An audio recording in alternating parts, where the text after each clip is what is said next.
আসসালামু আলাইকুম। ব্যবস্থাপনা বিভাগের সম্মান শ্রেণীর চতুর্থ বর্ষের ছাত্রছাত্রীদেরকে স্বাগত জানাচ্ছি আমার অনলাইন ক্লাসে। আজকের অনলাইন ক্লাসের বিষয় হচ্ছে ব্যাংক ব্যবস্থাপনা। আমরা সূচনা অধ্যায়ে রয়েছি।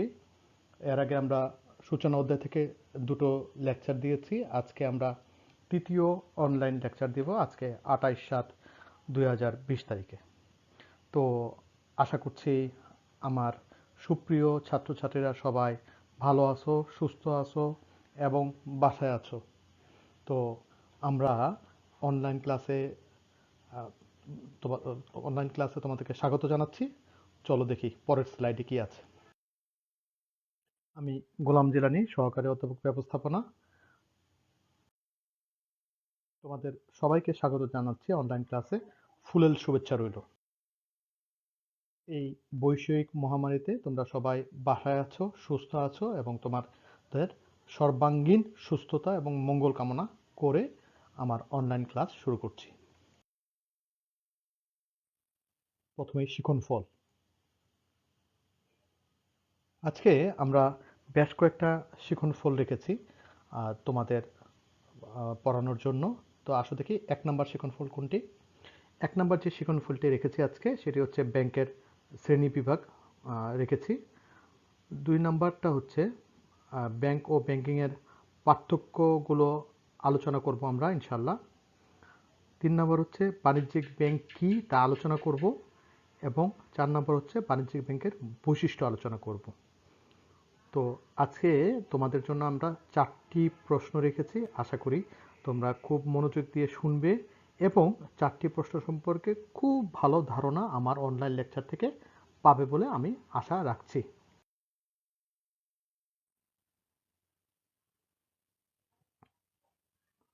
তো প্রথমে ব্যাংকের শ্রেণীবিভাগ নিয়ে আমরা আলোচনা করব। আমরা একটা বইয়ের একটা ছবি দিচ্ছি যে ব্যাংককে আসলে মূলত 5 ভাগে ভাগ করা হয়। মালিকানার ভিত্তিতে ভাগ করা হয়, কাজের ভিত্তিতে ভাগ করা হয়, সংগঠনের কাঠামোর ভিত্তিতে ভাগ করা হয়, তালিকাভুক্তির ভিত্তিতে ভাগ করা হয় এবং গ্রাহক সেবার ভিত্তিতে ভাগ করা হয়ে থাকে। তো এগুলো আমরা ক্রমান্বয়ে আলোচনা করব। চলো দেখি পরবর্তী স্লাইডে কি রয়েছে। ব্যাংকের শ্রেণীবিভাগ।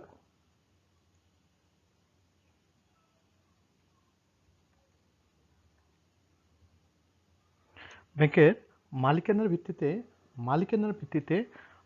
ব্যাংকের শ্রেণীবিভাগ করা হয়েছে তোমার 4 ভাগে।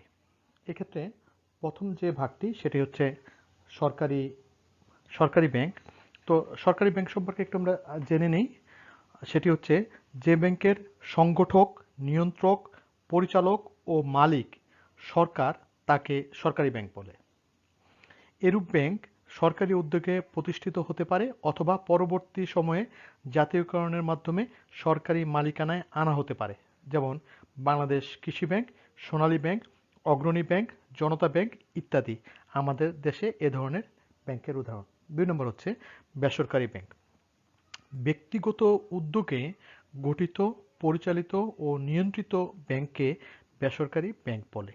তবে বেসরকারি ব্যাংক হলেও তালিকাভুক্তির প্রয়োজনেই এ সকল ব্যাংক দেশের কেন্দ্রীয় ব্যাংকের আওতায় থেকে সরকারের পরোক্ষ নিয়ন্ত্রণাধীনে পরিচালিত হয়। বাংলাদেশে প্রাইম ব্যাংক, ইসলামী ব্যাংক লিমিটেড ইত্যাদি এ ধরনের ব্যাংক। 3 নম্বরটি হচ্ছে সরকারি ও বেসরকারি যৌথ মালিকানাধীন ব্যাংক। যে ব্যাংক সরকারি ও বেসরকারি যৌথ উদ্যোগে গঠিত, পরিচালিত ও নিয়ন্ত্রিত হয় তাকে সরকারি ও বেসরকারি যৌথ মালিকানাধীন ব্যাংক বলে। বাংলাদেশের আইএফআইসি ব্যাংক, মার্কিন যুক্তরাষ্ট্রের কেন্দ্রীয় ব্যাংক ফেডারেল রিজার্ভ সিস্টেম এরূপ ব্যাংকের উদাহরণ। 4 নম্বর হচ্ছে স্বায়ত্তশাসিত ব্যাংক, অটোনমাস ব্যাংক। যে ব্যাংক সরকারের বিশেষ আইনবলে ও সংবিধানের বিশেষ অধ্যাদেশের মাধ্যমে গঠিত হয় এবং যা স্বনিয়ন্ত্রণ ব্যবস্থায় স্বাধীনভাবে নিয়ন্ত্রিত হয় তাকে স্বায়ত্তশাসিত ব্যাংক বলে, যেমন বাংলাদেশ ব্যাংক, বাংলাদেশ উন্নয়ন ব্যাংক, বাংলাদেশ রাজশাহী কৃষি উন্নয়ন ব্যাংক ইত্যাদি এরূপ ব্যাংকের উদাহরণ।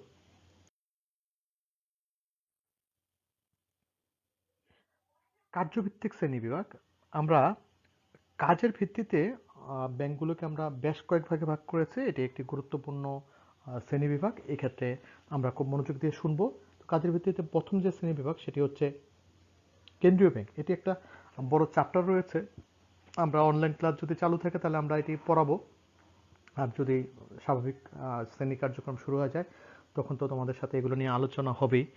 তো কেন্দ্রীয় ব্যাংক আমরা ইন্টারমিডিয়েটেও পড়ে থাকি, ফিন্যান্স ব্যাংকিং ও বিমাতে। এরপরে তোমরা শোনো যে ব্যাংক সরকারি মালিকানায় ও নিয়ন্ত্রণে থেকে সরকার ও অন্যান্য ব্যাংকের ব্যাংকার, দেশের মুদ্রাবাজারের পরিচালক ও নিয়ন্ত্রক এবং সর্বোপরি সরকারের প্রতিনিধি হিসাবে দেশের আর্থিক নীতি বাস্তবায়নে দায়িত্ব পালন করে তাকে কেন্দ্রীয় ব্যাংক বলে। এই ব্যাংক দেশের একক ও অনন্য ব্যাংকিং প্রতিষ্ঠান। প্রতিটা স্বাধীন দেশে একটি করে কেন্দ্রীয় ব্যাংক থাকে। বাংলাদেশে বাংলাদেশে কেন্দ্রীয় ব্যাংকের নাম হচ্ছে বাংলাদেশ ব্যাংক, আর যুক্তরাষ্ট্রে কেন্দ্রীয় ব্যাংক নাম হচ্ছে ফেডারেল রিজার্ভ সিস্টেম লিমিটেড। 2 নম্বরটি হচ্ছে বাণিজ্যিক ব্যাংক। আজকে আমাদের পাঠ্য রয়েছে বাণিজ্যিক ব্যাংক সম্পর্কে। আমরা দুটো প্রশ্ন রেখেছি, আমরা পরবর্তী স্লাইডে বাণিজ্যিক ব্যাংক কাকে বলে এবং বাণিজ্যিক ব্যাংকের বৈশিষ্ট্য পড়াবো, সেখানে আমরা খুব বিস্তারিত পড়াবো। এখন একটু সারসংক্ষেপে বলি। মুনাফা অর্জনের উদ্দেশ্যে যে ব্যাংক স্বল্প সুদে জনগণের অর্থ আমানত হিসাবে জমা রাখে, অধিক সুদে ব্যক্তি ও প্রতিষ্ঠানকে ঋণ দেয়, গ্রাহকদের পক্ষে অর্থ আদায়, পরিশোধ, স্থানান্তর সহ বিভিন্ন ব্যাংকিং সেবা সুবিধা প্রদান করে তাকে বাণিজ্যিক ব্যাংক বলে।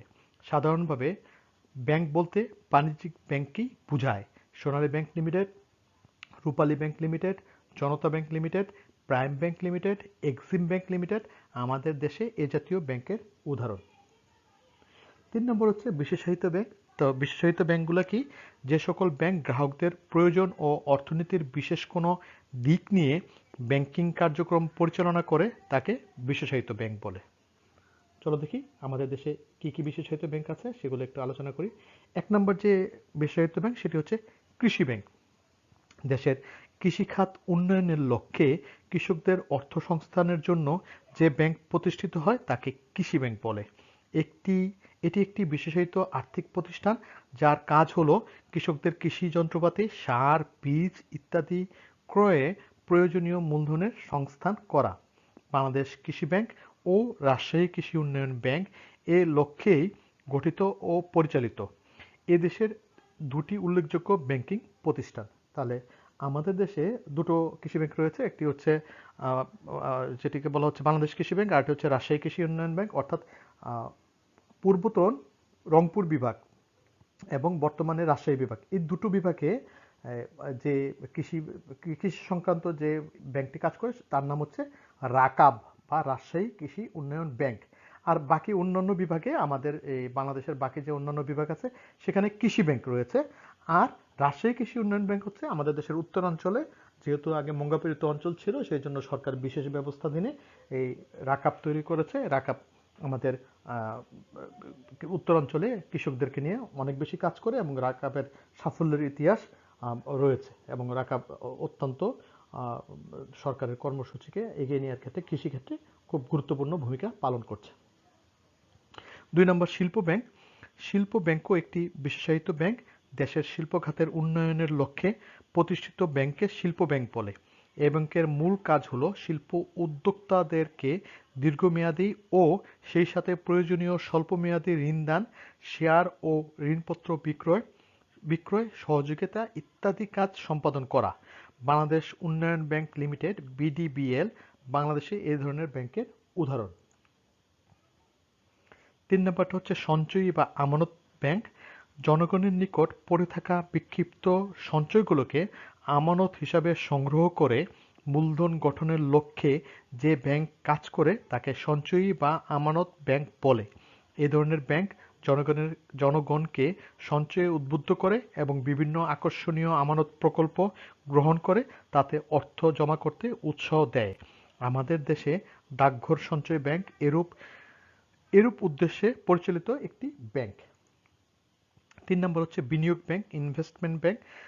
দেশের ব্যবসা প্রতিষ্ঠানসমূহকে দীর্ঘমেয়াদী মূলধন সরবরাহের লক্ষ্যে যে বিশেষায়িত ব্যাংক প্রতিষ্ঠিত হয় তাকে বিনিয়োগ ব্যাংক বলে। এরূপ ব্যাংক ঋণ দান ছাড়াও নতুন কোম্পানি বা শিল্প প্রতিষ্ঠান সহযোগিতার উদ্দেশ্যে অবলেখক ও দায় গ্রাহকের ভূমিকা পালন করে। এজন্য শেয়ার বিক্রয়ের দায়িত্ব গ্রহণের পাশাপাশি প্রয়োজনে নিজেও প্রচুর শেয়ার ক্রয় করতে পারে। Investment corporation of Bangladesh ICB এদেশে এরূপ প্রতিষ্ঠানের উদাহরণ। দেখি 5 নম্বর ব্যাংকটি হচ্ছে মিশ্র ব্যাংক, মিক্সড ব্যাংক, যে ব্যাংকিং ব্যবস্থায় একই সাথে জনগণের আমানত গ্রহণ ও দীর্ঘমেয়াদী ঋণ মঞ্জুর ও বিভিন্ন লাভজনক খাতে অর্থ বিনিয়োগ করা হয় তাকে মিশ্র ব্যাংকিং বলে। মিশ্র ব্যাংকিং মূলত আমানত ব্যাংকিং এবং বিনিয়োগ ব্যাংকিং ব্যবস্থার সম্মিলিত রূপ। বাংলাদেশে বর্তমানে জনগণের বিভিন্নমুখী ব্যাংকিং চাহিদা পূরণের জন্য কার্যত মিশ্র ব্যাংকিং কার্যক্রম সম্প্রসারিত হচ্ছে। চলো দেখি পরের স্লাইডে কি আছে। কার্যভিত্তিক শ্রেণীবিভাগের বিশেষায়িতটা আমরা পড়ছিলাম। 6 নম্বরটা হচ্ছে সমবায় ব্যাংক। সমবায়ের ভিত্তিতে সমবায় আইনের আওতায় গঠিত ও পরিচালিত যে ব্যাংক সমিতির সদস্যদের অর্থনৈতিক কল্যাণের জন্য তাদেরকে স্বল্প সুদে ঋণ দেয় এবং সদস্যদের বিক্ষিপ্ত ক্ষুদ্র ক্ষুদ্র সঞ্চয় আমানত স্বরূপ গ্রহণ করে মূলধন গঠন করে তাকে সমবায় ব্যাংক বলে। এই ব্যাংকের মূল লক্ষ্য হল সদস্যদের আর্থিক কল্যাণ, মুনাফা অর্জন নয়। এরূপ ব্যাংক সাধারণত অতালিকাভুক্ত হয়। বাংলাদেশে সমবায় ব্যাংক লিমিটেড এদেশে এরূপ ব্যাংকের উদাহরণ। 7 নম্বর হচ্ছে বিনিময় ব্যাংক। বৈদেশিক ব্যবসায়ে অর্থসংস্থান এবং বৈদেশিক বিনিময় ও লেনদেন নিষ্পত্তিতে সহায়তা করার জন্য যে ব্যাংক প্রতিষ্ঠিত হয় তাকে বিনিময় ব্যাংক বলে। এরূপ ব্যাংক আমদানি ও রপ্তানি ব্যবসায়ে নিয়োজিত প্রতিষ্ঠানকে ঋণ দেয়, প্রত্যয়পত্র ইস্যু করে ও বিনিময় হার নির্ধারণ পূর্বক বৈদেশিক দেনা পাওনা নিষ্পত্তির ব্যবস্থা করে। বাংলাদেশে পৃথক কোনো বিনিময় ব্যাংক নেই, তবে বাণিজ্যিক ব্যাংকগুলোর বৈদেশিক বিনিময় শাখা এই দায়িত্ব পালন করে। 8 নম্বর হচ্ছে মার্চেন্ট ব্যাংক। বিনিময় ব্যাংকিং ও বিনিয়োগ ব্যাংকিংয়ের সংমিশ্রণে গড়ে ওঠা ব্যাংককেই মার্চেন্ট ব্যাংক বলে। বৈদেশিক বাণিজ্যে এরা গ্রাহকদের পক্ষে প্রত্যয়পত্র ইস্যু, রপ্তানিকারক কর্তৃক উত্থাপিত বিলের স্বীকৃতি দান ও বিলের অর্থ পরিশোধ করে। এরূপ ব্যাংক বিদেশ হতে পণ্য বা যন্ত্রপাতি ক্রয় করে ভাড়া ক্রয় বা কিস্তিবন্দিতে ক্রয় পদ্ধতিতে তা গ্রাহকদের সরবরাহ করে। এরূপ ব্যাংক দীর্ঘমেয়াদে ঋণ দেয়, যৌথ উদ্যোগে অর্থ বিনিয়োগ করে এবং অবলেখকের দায়িত্ব পালন করে থাকে। এক্ষেত্রে যদি একটু সময় পেয়েছি তাহলে একটু শুনে নেব যে অবলেখক কি, আন্ডার রাইটার কি। যখন কোনো ব্যাংক কোনো নতুন যারা বাজারে শেয়ার ছাড়বে সেক্ষেত্রে সেই কোম্পানির সমস্ত শেয়ার বিক্রয় করার দায়িত্ব যখন কোনো একটি ব্যাংক গ্রহণ করে বা কোনো একটি প্রতিষ্ঠান কোনো ব্যক্তি গ্রহণ করে, সেই ক্ষেত্রে সেই ব্যক্তিকে বলা হয় অবলেখক বা আন্ডার রাইটার। আর এই কার্যক্রমটাকে বলে অবলিখন। এক্ষেত্রে কি করে, যে ব্যক্তি এই দায়িত্বটি গ্রহণ করে সে বাজারে সেই কোম্পানির শেয়ারটি বিক্রয় করার চেষ্টা করে। যদি বাজারে সেই শেয়ারটি যথাযথ পরিমাণে বিক্রয় না হয়, যেগুলো বাকি থাকে সেগুলো ব্যাংক নিজে ক্রয় করে নেয়। এক্ষেত্রে এই ব্যাংকের কার্যক্রমটাকে বলা হয় আন্ডার রাইটিং অর্থাৎ অবলিখন, আর ব্যাংকটাকে বলা হয় অবলেখক আন্ডার রাইটার। এরপরের ব্যাংকটি হচ্ছে আমদানি রপ্তানি ব্যাংক। বৈদেশিক বাণিজ্যে প্রয়োজনীয় অর্থ সংস্থান ও সহায়তার উদ্দেশ্যে প্রতিষ্ঠিত বিশেষায়িত ব্যাংককে আমদানি রপ্তানি ব্যাংক বলে। এই ব্যাংক আমদানি ও রপ্তানিধর্মী প্রতিষ্ঠানে ঋণ দান, বৈদেশিক বাণিজ্যে প্রত্যয়পত্র ইস্যু, বৈদেশিক বিনিময় বিলের স্বীকৃতি প্রদান এবং লেনদেন নিষ্পত্তির ব্যবস্থা করে। আমাদের দেশে কার্যত এ ধরনের ব্যাংক নেই, তবে বাণিজ্যিক ব্যাংকসমূহ অনেকাংশেই এই দায়িত্ব পালন করে। 10 নম্বর বিশেষায়িত ব্যাংক হচ্ছে কর্মসংস্থান ব্যাংক।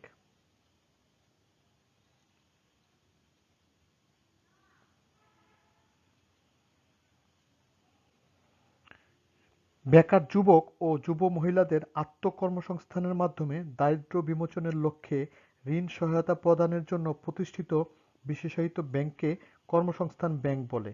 কর্মসংস্থানের সুযোগ সৃষ্টি ও বেকার সমস্যা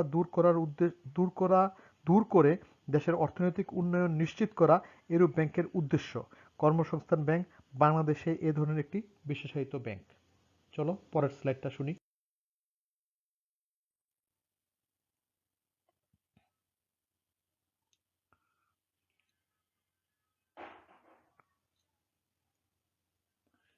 এগারো নম্বর যেটা, গৃহসংস্থান ব্যাংক। শহর এলাকায় শহর এলাকায় যে প্রকট আবাসন সমস্যা পরিলক্ষিত হয় তা দূর করার জন্য প্রতিষ্ঠিত বিশেষায়িত ব্যাংকিং প্রতিষ্ঠানকে গৃহসংস্থান ব্যাংক বলে। বাড়ি নির্মাণ, সংস্কার, ফ্ল্যাট ক্রয় ইত্যাদি খাতে এ ধরনের ব্যাংক দীর্ঘমেয়াদে ঋণ প্রদান করে এবং মাসিক কিস্তিতে উক্ত অর্থ আদায় করে থাকে।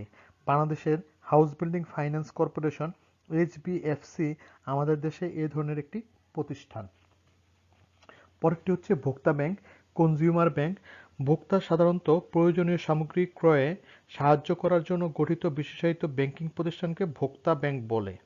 এরূপ ব্যাংক ক্রেতা সাধারণের সুবিধার্থে ক্রেডিট কার্ড ইস্যু করে, যার মাধ্যমে সহজে পণ্য সামগ্রী ক্রয় করা যায়। এছাড়া এরূপ ব্যাংক বিভিন্ন ভোগ্যপণ্য যেমন ফ্রিজ, টিভি, গাড়ি ইত্যাদি সামগ্রী কিস্তির ভিত্তিতে সরবরাহ করে। আমাদের দেশে বিশেষায়িত এরূপ ব্যাংক নেই। পরেরটি হচ্ছে পরিবহন ব্যাংক। দেশের পরিবহন খাতকে এগিয়ে নেয়ার উদ্দেশ্যে এর সংশ্লিষ্ট বিভিন্ন প্রতিষ্ঠানকে ঋণ সুবিধা দেওয়ার জন্য প্রতিষ্ঠিত ব্যাংকই হলো পরিবহন ব্যাংক। যানবাহন নির্মাণ, আমদানি, ক্রয়, মেরামত, খুচরা যন্ত্রপাতি ক্রয় ইত্যাদি খাতে ঋণ দেওয়ার জন্য এ ধরনের ব্যাংক গড়ে উঠেছে। বাংলাদেশে এ ধরনের বিশেষায়িত ব্যাংক নেই।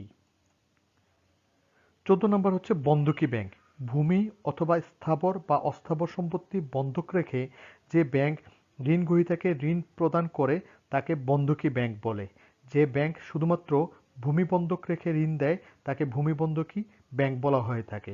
এরূপ ব্যাংক সাধারণত দীর্ঘমেয়াদী ঋণ দেয়, তবে অস্থাবর সম্পত্তি বন্ধক রেখে স্বল্প মেয়াদীও ঋণ দেওয়া যেতে পারে। 15 নাম্বার যেটি গ্রামীণ ব্যাংক। মুন্ডাব্বা আমরা এখানে গ্রামীণ ব্যাংকটি পড়াচ্ছি, কিন্তু গ্রামীণ ব্যাংকটি একটি বড় প্রশ্ন, এটি একটি টিকা হিসাবে আসে। ভবিষ্যতে আমরা গ্রামীণ ব্যাংক সম্পর্কে সম্পূর্ণ একটা ক্লাসই নিব। গ্রামীণ ব্যাংক পুরো একটা ক্লাস নিব গ্রামীণ ব্যাংক সম্পর্কে। গ্রামীণ ব্যাংকের ইতিহাস, কর্মকাণ্ড, কার্যাবলী, টোটাল বিষয়বস্তু নিয়ে ইনশাল্লাহ আল্লাহ যদি বাঁচিয়ে রাখে আমরা গ্রামীণ ব্যাংক সম্পর্কে বলবো। গ্রামের জনগণকে ক্ষুদ্র ঋণ সুবিধা প্রদানের উদ্দেশ্যে এক মহতী উদ্যোগী হলো গ্রামীণ ব্যাংক। নোবেল পুরস্কার বিজয়ী বাংলাদেশের প্রথিতযশা অর্থনীতিবিদ ডক্টর মোহাম্মদ ইউনুস এরূপ ব্যাংকের প্রতিষ্ঠাতা। এরূপ ব্যাংক গ্রাম পর্যায়ে সদস্যদের নিয়ে গ্রুপ তৈরি করে তাদের নিকট থেকে সাপ্তাহিক সঞ্চয় সংগ্রহ করে জমা একটি নির্দিষ্ট সময় পৌঁছলে কোনো বৈষয়িক জামানত ছাড়াই সদস্যদের ঋণ দেয়। এটি হচ্ছে গ্রামীণ ব্যাংক সম্পর্কে একটি ছোট ধারণা। তোমরা একটি কথা মনে রাখতে হবে যে গ্রামীণ ব্যাংক কিন্তু নোবেল বিজয়ী প্রতিষ্ঠান, অর্থাৎ ডক্টর মোহাম্মদ ইউনুস এবং গ্রামীণ ব্যাংক যৌথভাবে শান্তিতে নোবেল প্রাইজ পেয়েছে, এটি জানতে হবে। অর্থাৎ শুধুমাত্র ডক্টর মোহাম্মদ ইউনুস না, সাথে গ্রামীণ ব্যাংকও নোবেল প্রাইজ পেয়েছে। চলো দেখি পরের স্লাইড।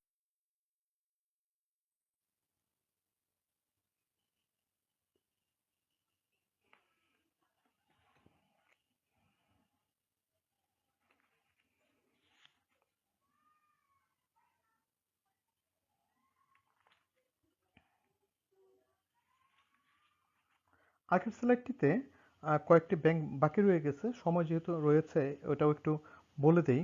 যে আগের স্লাইডটাতে আমরা বলছিলাম কার্যভিত্তিক শ্রেণী বিভাগে ব্যাংকগুলোকে আমরা আগে তিনটি বলছি, একটি কেন্দ্রীয় ব্যাংক, বাণিজ্যিক ব্যাংক এবং বিশেষায়িত ব্যাংকের আমরা 15টি শাখা বলছি। আর একটা অন্যান্য ব্যাংক শুনি।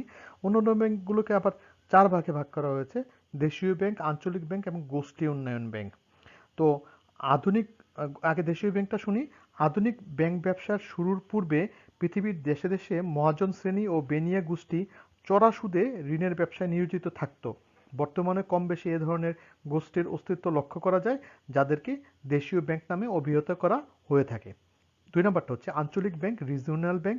বিশেষ করে কোনো অঞ্চলের অর্থনৈতিক উন্নয়নের লক্ষ্যে আঞ্চলিকভাবে প্রতিষ্ঠিত ব্যাংকে আঞ্চলিক ব্যাংক বলে, যেমন এশিয়া উন্নয়ন ব্যাংক, এডিপি। গোষ্ঠী উন্নয়ন ব্যাংক যে কোনো ব্যাংক যে ব্যাংক কোনো সমাজ, গোষ্ঠী বা সম্প্রদায়ের অর্থনৈতিক উন্নয়নের লক্ষ্যে গঠিত হয় তাকে গোষ্ঠী উন্নয়ন ব্যাংক বলে, যেমন আনসার, বিডিপি ব্যাংক। এছাড়া ইসলামী উন্নয়ন ব্যাংক। আর 4 নম্বরটা হচ্ছে আন্তর্জাতিক ব্যাংক। জাতিসংঘ বা অন্য কোনো আঞ্চলিক সংস্থা কর্তৃক আন্তর্জাতিকভাবে সদস্য দেশগুলোর অর্থনৈতিক উন্নয়নের লক্ষ্যে যে ব্যাংক প্রতিষ্ঠিত হয় তাকে আন্তর্জাতিক ব্যাংক বলা হয়। যেমন বিশ্ব ব্যাংক এ ধরনের একটি ব্যাংক। আর সংগঠন কাঠামোর ভিত্তিতে ব্যাংকগুলোকে 4 ভাগে ভাগ করা হয়েছে। চলো দেখি আমরা এক একটা পড়তে থাকি এবং এগুলো আমরা পরবর্তীতে আমরা পড়বো এক একটা। এগুলো খুব গুরুত্বপূর্ণ। 1 নম্বর হচ্ছে একক ব্যাংক। যে ব্যাংক কেবলমাত্র একটি অফিসের মাধ্যমে তার সকল কার্যক্রম ব্যাংকিং কার্যক্রম পরিচালনা করে তাকে একক ব্যাংক বলে। এই ব্যাংকের একটি অফিস ছাড়া অন্য কোথাও কোনো শাখা থাকে না। যুক্তরাষ্ট্রের অধিকাংশ ব্যাংকই একক ব্যাংক, তবে বাংলাদেশে এ ধরনের কোনো ব্যাংক নেই। 2 নম্বরটি হচ্ছে শাখা ব্যাংক। যে ব্যাংকিং ব্যবস্থায় একটি কেন্দ্রীয় অফিসের অধীনে দেশ বিদেশের বিভিন্ন স্থানে একই নামে অনেকগুলো শাখা প্রতিষ্ঠিত ও পরিচালিত হয় তাকে শাখা ব্যাংকিং বা শাখা ব্যাংক বা ব্যাংকিং বলে। বাংলাদেশ ব্যাংক ব্যবস্থায় সামগ্রিকভাবে শাখা ব্যাংক ব্যবস্থার আওতাধীন। Chain bank. যে ব্যাংক ব্যবস্থায় একই শ্রেণীভুক্ত কতিপয় ব্যাংক তাদের স্বাধীন সত্তা বজায় রেখে সমঝোতা ও সহযোগিতার মাধ্যমে ব্যাংকিং কার্যক্রম পরিচালনা করে তাকে চেইন ব্যাংক বলে। এই ব্যবস্থায় সমজাতীয় কতগুলো ব্যাংক একই পরিবার, ব্যক্তিবর্গ বা সমমনা ব্যক্তিবর্গের অধীনে পরিচালিত হয়। বাংলাদেশে এ ধরনের ব্যাংক ব্যবস্থা গড়ে ওঠেনি। লাস্ট ওয়ান হচ্ছে গ্রুপ ব্যাংক।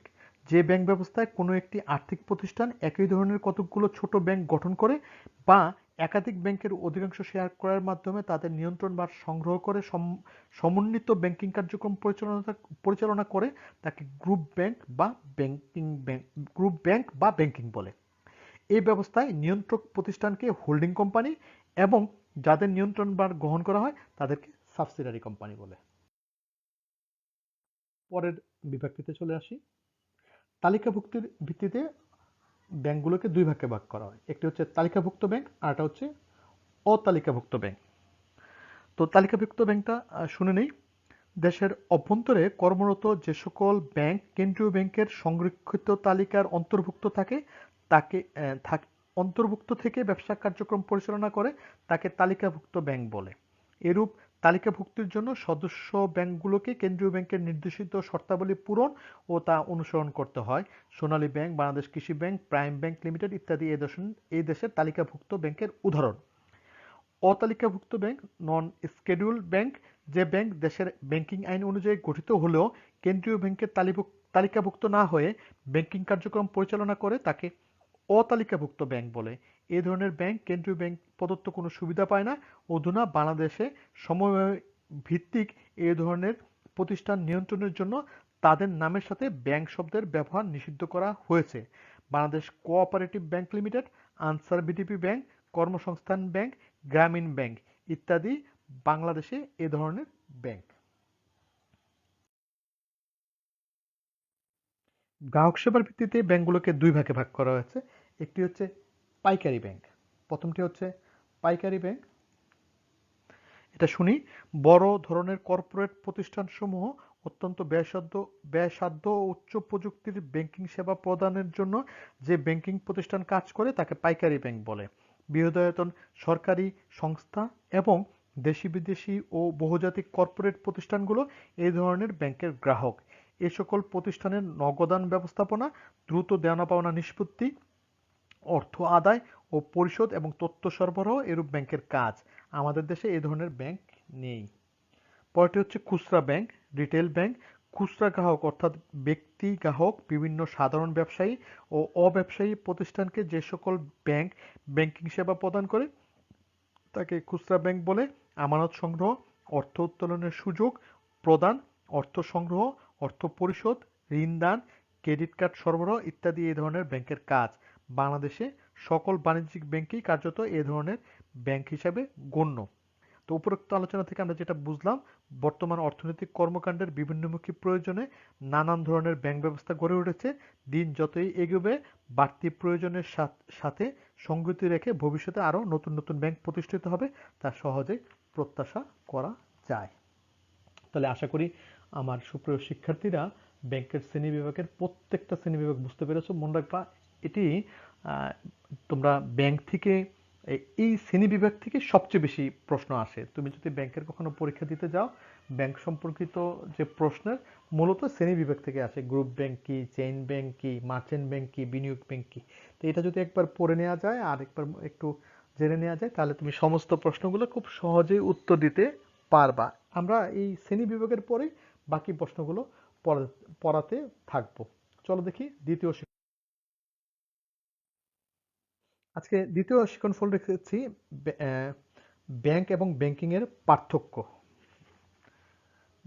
ব্যাংকিং এর পার্থক্য তো আমরা আলাদা করে ব্যাংকিং আর ব্যাংকার বলছি না, কিন্তু পার্থক্য বলে দিচ্ছি। পার্থক্য থেকে তোমরা শিখে নিবা ব্যাংক এবং ব্যাংকার কাকে বলে। তো চলো দেখি আগে শিখে নিই ব্যাংক এবং ব্যাংকিং এর পার্থক্য। প্রকৃতি: ব্যাংক হলো একটি আর্থিক মধ্যস্থ ব্যবসায়ী প্রতিষ্ঠান, আর ব্যাংকিং হলো ব্যাংকের সামগ্রিক কর্মকাণ্ডের একটি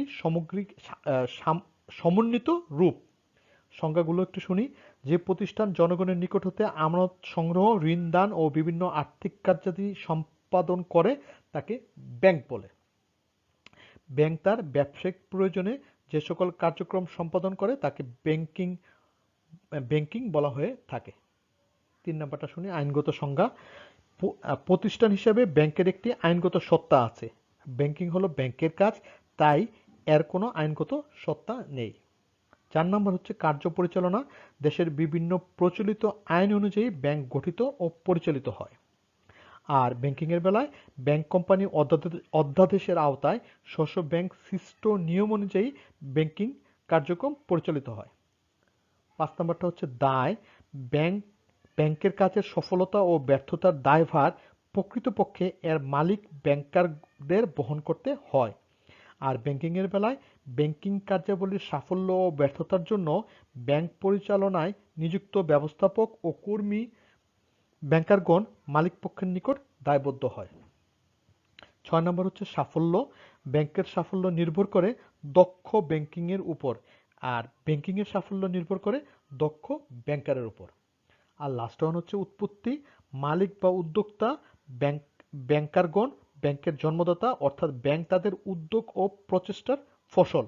আর ব্যাংকের উৎপত্তি বা উৎস হলো পরিচালনা বা ব্যবস্থাপনার সাথে প্রত্যক্ষভাবে সম্পৃক্ত ব্যাংকারগণ। আশা করি আমার সুপ্রিয় শিক্ষার্থীরা ব্যাংক ও ব্যাংকিং এর পার্থক্য ভালো করে বুঝতে পেরেছো। চলে আসি আমরা তৃতীয় যে শিক্ষণফল রয়েছে বাণিজ্যিক ব্যাংক। আমরা কিছুক্ষণ আগে বাণিজ্যিক ব্যাংক বলেছি, এরপরও একটু ছোট করে বলে ফেলি। আমরা বাণিজ্যিক ব্যাংকটা ইম্পর্টেন্ট জিনিস। আমরা দুটো স্লাইডে বাণিজ্যিক ব্যাংকের সংজ্ঞাটা একটু শিখি।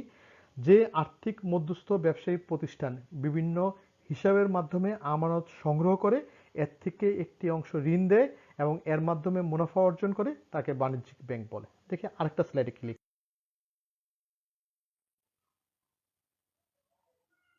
মুনাফা অর্জনের উদ্দেশ্যে যে ব্যাংক স্বল্প সুদে বা লাভে আমানত গ্রহণ ও অপেক্ষাকৃত অধিক সুদে বা লাভে বিভিন্ন খাতে ঋণ দান করে এবং তার কাছে উত্থাপিত চেকের মর্যাদা প্রদান, বিনিময় বিল বাট্টাকরণ, বিভিন্ন প্রকার বিনিময়ের মাধ্যম সৃষ্টিসহ নানাবিধ কার্যাদি সম্পাদন করে তাকে বাণিজ্যিক ব্যাংক বলে।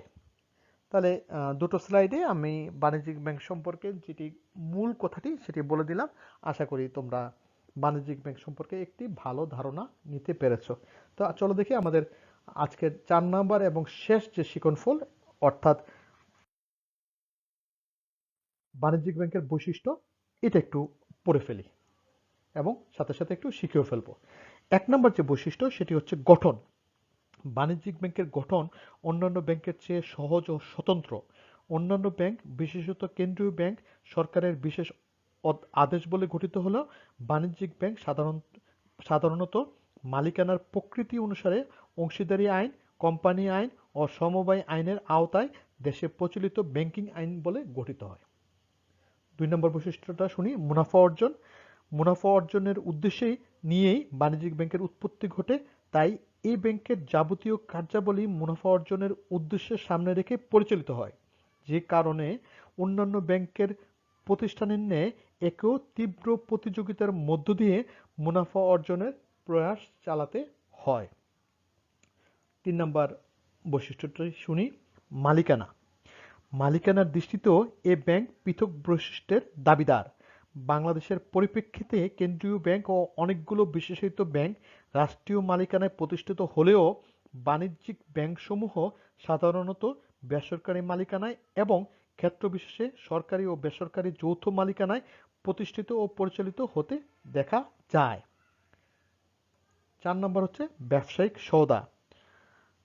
তো এক্ষেত্রে একজন প্রফেসর স্টেফেনসন বলেছেন, commercial bank is an institution which purchases and sells money and transactions other financial business of like nature. তার মতামতকে সমর্থন করে এ কথা নিঃসন্দেহে বলা যায়, বাণিজ্যিক ব্যাংক অর্থ ব্যবসা প্রতিষ্ঠান, অর্থাৎ অর্থই হলো এই ব্যাংকের পণ্য বা সওদা।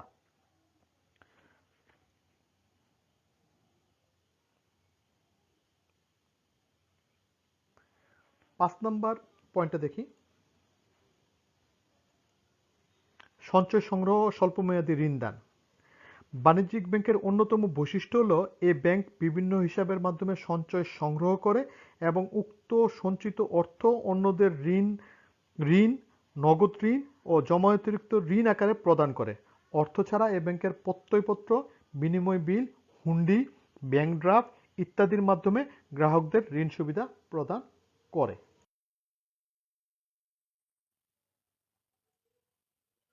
আরো কয়েকটা বৈশিষ্ট্য রয়েছে, সেগুলো একটু শুনি। 6 নম্বর হচ্ছে বিনিময়ের মাধ্যম সৃষ্টি। মুদ্রা সৃষ্টি করতে না পারলেও বিনিময়ের মাধ্যম হিসাবে cheque, cheque card, bank draft, প্রত্যয়পত্র সৃষ্টি করা এ ব্যাংকের অন্যতম বৈশিষ্ট্য হিসাবে সর্বজন স্বীকৃত। আর্থিক প্রতিষ্ঠান হিসাবে বাণিজ্যিক ব্যাংক অতি সহজেই এ ধরনের বিনিময়ের মাধ্যম সৃষ্টি করতে পারে, যা অন্যান্য ব্যাংকের পক্ষে সম্ভব নয়। 7 নম্বর যে পয়েন্টটি সেটি হচ্ছে ঝুঁকি, অর্থাৎ ঝুঁকি এবং মুনাফা পাশাপাশি চলে।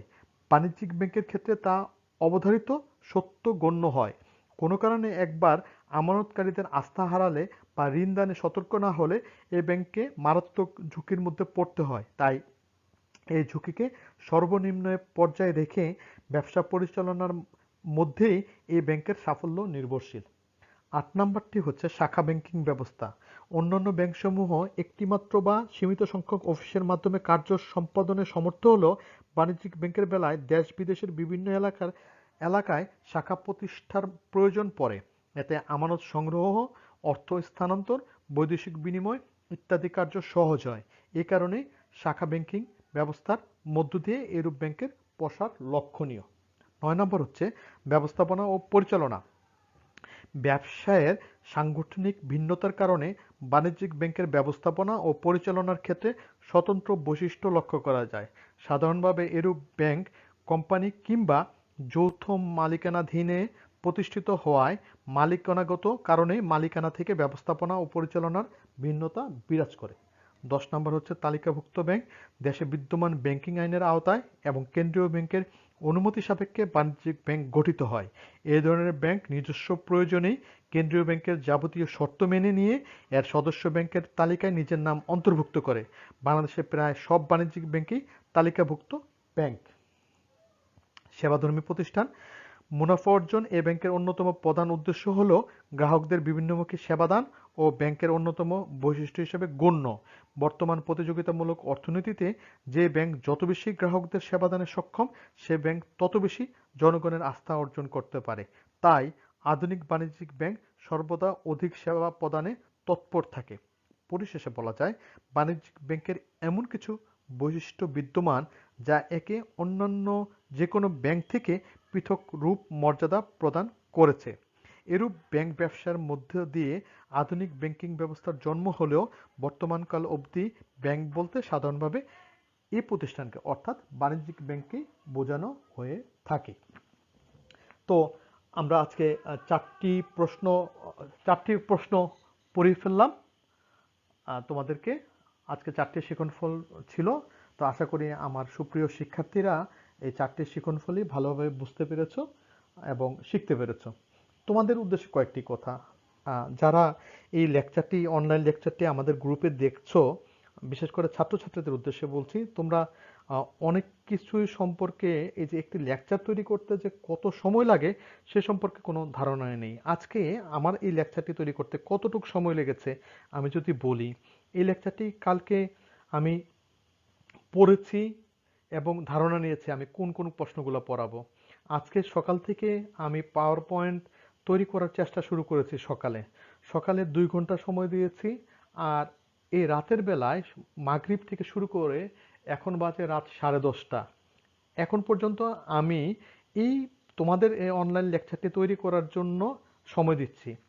আমার আশা থাকবে আমার এই সময় এই পরিশ্রম তখনই সার্থক হবে যখন তোমরা এই লেকচারটি খুব মনোযোগ দিয়ে শুনবে এবং তোমরা তোমাদের পড়ালেখায় এই লেকচারটি যখন কাজে লাগাবে। তো আমরা প্রায় খেয়াল করছি তোমরা অনেকেই হয়তোবা লেকচার শুনছো না। তো দয়া করে তোমরা যারা এখনো আমাদের গ্রুপে যুক্ত হও নাই তারা যুক্ত হয়ে যাও। আর যারা যুক্ত আছো অন্যদেরকে যুক্ত করার চেষ্টা করো। এবং একটা কথা মনে রাখবা যে আমাদের শ্রদ্ধেয় শিক্ষক মণ্ডলীরা যার পণ্যায় চেষ্টা করছে, তুমি আমি আমাদের গ্রুপের টপিকস অনুযায়ী ক্লাসগুলো ভাগ করে দিয়েছি। আমি গতদিন দেখেছি 4th ইয়ারে আমাদের 30-এর উপরে ক্লাস রয়েছে। আজকে আরো 2টো ক্লাস যুক্ত হয়েছে, কালকে আরো 2টো ক্লাস যুক্ত হবে। তাহলে 34-35 এই সপ্তাহ অনুযায়ী 40টা ক্লাস। তা খেয়াল করে দেখো এই লেকচারটা যদি আমি সামনাসামনি দিতাম তাহলে মাত্র 30 মিনিটের মধ্যে দিয়ে দিতে পারতাম। কিন্তু এখন 36 মিনিট আমি কম্পিউটারের সামনে সামনে অনলাইন লেকচার দিচ্ছি। এছাড়া এটা লিখা, এটার অ্যানিমেশন করা, এরপরে এটাতে বিভিন্ন স্লাইডগুলোকে ঠিক করা, বানান ঠিক করা, নানান কিছু করতে গিয়ে পুরা দিন সময় চলে যাচ্ছে। একদিনও একটি 30 মিনিটের ক্লাস রেডি করা যায় না, একাধিক দিনের প্রয়োজন এবং যথেষ্ট পরিমাণ পরিশ্রম প্রয়োজন। কিন্তু এই পরিশ্রম আমাদের খুবই সার্থক হবে। এই পরিশ্রম আমাদের কাছে কোনো পরিশ্রমই মনে হবে না যখন তুমি এটা থেকে সুবিধা নিতে পারবা। আর যখন তুমি সুবিধা নিতে পারবা না, অর্থাৎ তুমি যখন লেকচারটি শুনছো না, লেকচারটিকে দাম দিচ্ছ না, তখন আমরা মনে খুব কষ্ট পাবো যে বৃথা পণ্ড শ্রম করেছি। তাই এটি একটি ঐতিহ্যবাহী বিভাগ। এই বিভাগের ছাত্রছাত্রী আমরাও ছিলাম এবং সরকারের যে অনলাইন কর্মসূচি এবং আমাদের কলেজ কর্তৃপক্ষ, বিভাগীয় প্রধান এবং আমাদের শ্রদ্ধেয় শিক্ষকরা যে শ্রম দিচ্ছে সেই শ্রমের সার্থকতা তখনই হবে যখন তোমরা ভালো করে পড়বে, এই লেকচারগুলো শুনবে। তো পরিশেষে সবাইকে শুভেচ্ছা জানাচ্ছি। আর বাণিজ্যিক ব্যাংক থেকে আমরা আর কোনো বাণিজ্যিক ব্যাংকের আরো 2-একটা কোশ্চেন ছিল, আমরা আর পড়াবো না। আমরা সামনে আরো কিছু জিনিসপত্র রয়েছে। আর ব্যাংক ব্যবস্থাপনা একটা বিশাল চ্যাপ্টার। আগে তো আমরা 2জন পড়াতাম, যেহেতু এখন সবাই প্রত্যেককেই একটা একটা চ্যাপ্টার পড়াতে হচ্ছে, তাই অনেক ক্লাস। তো আমরা চেষ্টা করছি তোমাদেরকে ভালোভাবে পড়ানোর জন্য। আর এটা তখনই সফল হবে যখন তোমরা মনোযোগ দিয়ে শুনবে। তো সবাইকে ধন্যবাদ দিয়ে আজকের অনলাইন ক্লাস শেষ করছি। প্রায় 38 মিনিট আমরা লেকচার দিলাম। খুব মনোযোগ দিয়ে তোমরা শুন শুনবে, শিখবে, লিখবে, এরপরে বইয়ের সাথে মিলাবে এবং বারবার শুনতে পারবা। তোমার মোবাইলে এটি বারবার শোনা যাবে। তো সবাই ভালো থাকো, এই বৈশ্বিক মহামারীতে বাসায় থাকো। সরকার যে বিধিবিধান দিয়েছে বারবার হাত ধোয়া এগুলো করো, বাইরে বেশি যাও না, মাস্ক পরা বাধ্যতামূলক রয়েছে, মাস্ক মাস্ক পরে বাইরে যাও। এরপর আর পড়ালেখা করো, প্রস্তুতি রাখো যে সামনে যখনই কলেজ খুলবে কিছুদিন তো ক্লাস হবেই, এরপরে পরীক্ষা শুরু হয়ে যাবে। তো সবার কাছে সবার জন্য মঙ্গল কামনা করছি, আমার জন্য দোয়া চাচ্ছি, তোমাদের জন্য দোয়া রইলো। ভালো থাকো, আসসালামু আলাইকুম।